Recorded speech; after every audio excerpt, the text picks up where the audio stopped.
Since last week's convention, my team and I have waged an aggressive phone banking campaign to secure signatures, pledges, and we received over 600 Norwalk Republican pledges. After talking to hundreds of voters, from party leaders down to everyday Republicans, it's clear that I have joined a party divided, and that is unfortunate because the Bible says a house divided cannot stand. As I've spoken to local and state and even national Republican Party leaders, it's already become clear to me that my skill set and passion are much more valued here than they ever were as a part of the Democratic Party. And my voice is much more amplified in this space. Joining the Republican Party was a mandate from a higher power, and I plan to be a member at the highest level. The Republicans and the Democrats will be having a charity softball game in a couple weeks. That's why I have my charity softball glove here, and I have my ball because we're going to be playing some ball. If anybody saw me last week at our first practice, it was clear that I'm an athlete and I have a skill set and I'm a team player. I've learned early on that we play for the name on the front of the jersey, not the name on the back of the jersey. I've been a team player all my life. I've been a team player as a Democrat, and I'll be a team player as a Republican. That is just who I am. I understand that this Republican team, the mission is much bigger than Darnell Crosland. Being the mayor of Norwalk in 2019 is not the mission of the Republican Party. I understand that. This is about helping to bring leadership to the party on a local and a state level. This is about our future as a city. I didn't join the Republican Party to split it, and I'm not running for mayor because I'm mad at Harry and the Democrats. I'm here to reach across the aisle and to build bridges where there have been deep divides for decades. I'm here to let us reimagine what our leadership will look like in the next decade, and I'm in this for the long haul. I'm here to do what I've always done my entire adult life. The only thing I know to do, represent the people, all the people, and to be of service to my community. What does service look like? Well, 4 years as president for the local NAACP, 7 years on the board of the homeless shelter, and 3 years on the methadone clinic board right here in Washington, in Sono. With that being said, I've decided today, a very exciting day for my campaign, for the city of Norwalk, and for Republicans as a whole, to suspend my campaign for mayor, and I'll be endorsed by the RTC to run for common council at large, even though I know I would have won the primary and went on to win the general election. It's the best thing for the Norwalk, it's the best thing for the party, and we don't have to worry about spending money as Norwalkers on a primary, because as a team together, I'm going to suspend this campaign and march forward with the Republican support and join City Council. We're going to take over City Council, and we're going to continue to defend the issues that affect Norwalk.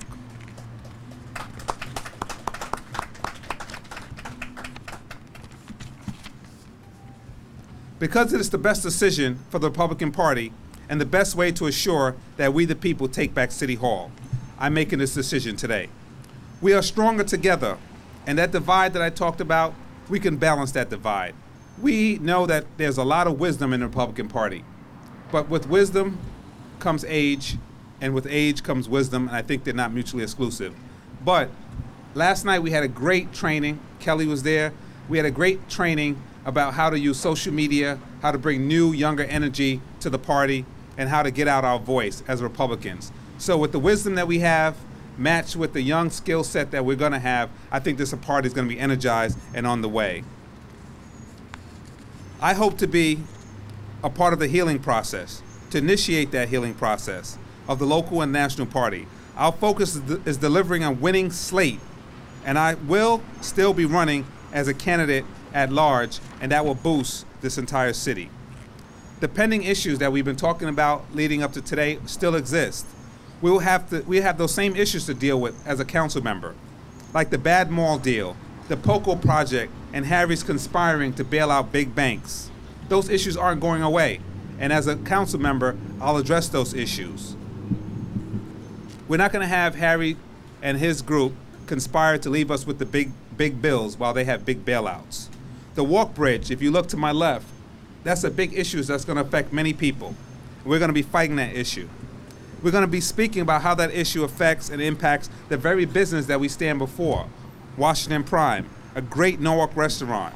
I've spoken to the owner of Washington Prime about the issues that affect this restaurant. The disruption that's going to happen with this walk bridge is going to affect this restaurant.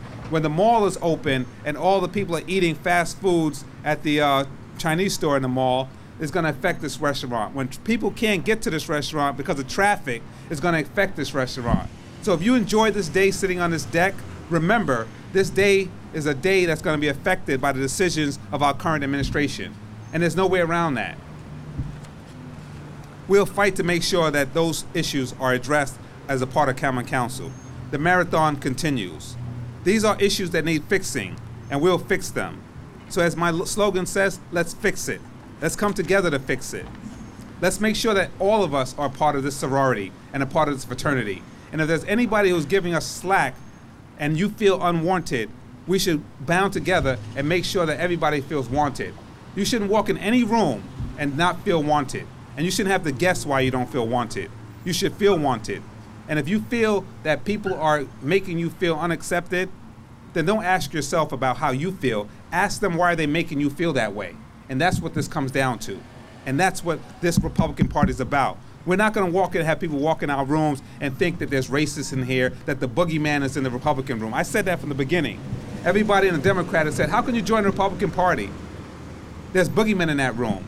And I said that from the beginning. There's great people in that room. Do some people have old, antiquated thoughts? Yes, they do. Do I feel uncomfortable sometimes? Yes, I do. But when all of us in here say no to those people, we're going to have a great Republican Party that stands for what Abraham Lincoln stood for.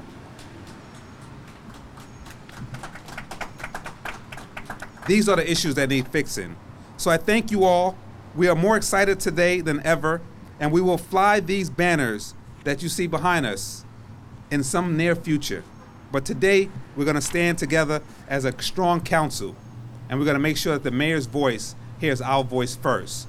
So with that said, I want to thank a couple of people that helped us get to this party. I want to thank all my family and friends who volunteered and donated their time. If anybody knows, I've said it before, running for office is the most loneliest place. You spend your own money, and you spend a lot of time by yourself. I want to thank Mark D'Amelio for being a starch advocate for this campaign. Mark, thank you.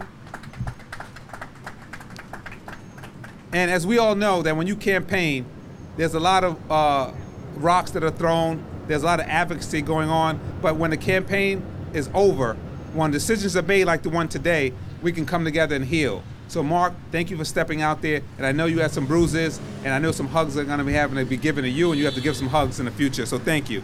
I wanna thank John Romano. John Romano sits right here with us today. John is somebody I met when I started this campaign. I went to his house, and John is rough. John makes a lot of comments. I call John Archie Bunker from the old television show.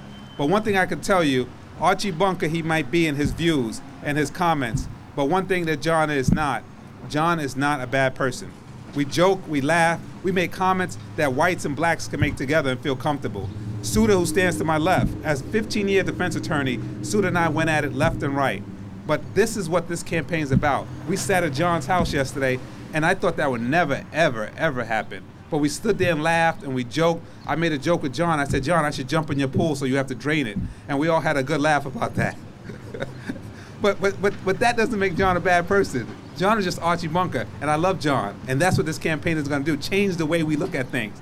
Blacks and whites, Spanish, Latino, Asian. There's not one race in this campaign or in this city. We're the United States of America, and we're going to stay united and have fun. Kelly Stranidi, I want to thank you for all your harsh, strong advocacy in the state central. I mean, I know you drive so far and you drive so long, many hours. I talked to JR, and he tells me how hard you work, and I want to thank you for that. When I first came a part of this Norwalk political scene, I saw Kelly running for mayor. I didn't know her from a hole in the wall. And just like I went up to Mark D'Amelio